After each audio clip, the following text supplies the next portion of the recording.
Congratulations on the purchase of your new Maytag washing machine. Let's take a look at how to install it. Here are some of the tools you'll need. A 1 3/4 inch pliers, an adjustable wrench that opens to 14 millimeters, hot and cold water hoses with flat washers, a level, and a utility knife. Using your utility knife, make a cut along the bottom of the packaging. Lift the box up and over the washing machine.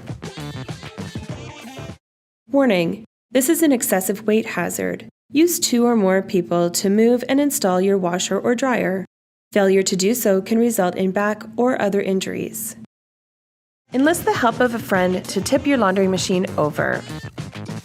You can use some of the additional packaging to prevent the machine from scratching your floor. While the machine is tipped on its back, remove any additional packaging. Tip the machine back into a standing position. Open the lid to find additional materials, including a detergent sample, machine literature, and a drain hose.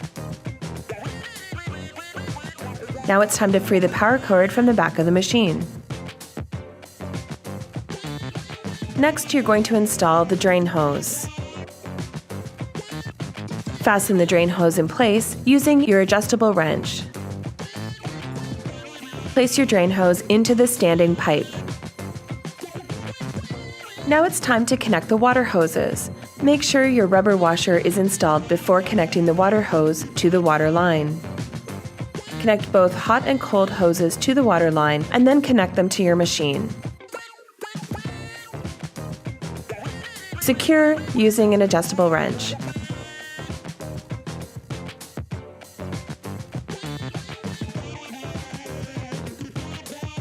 Now make sure everything is level.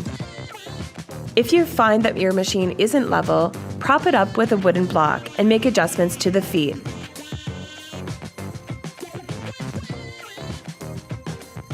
Check again to make sure you're level.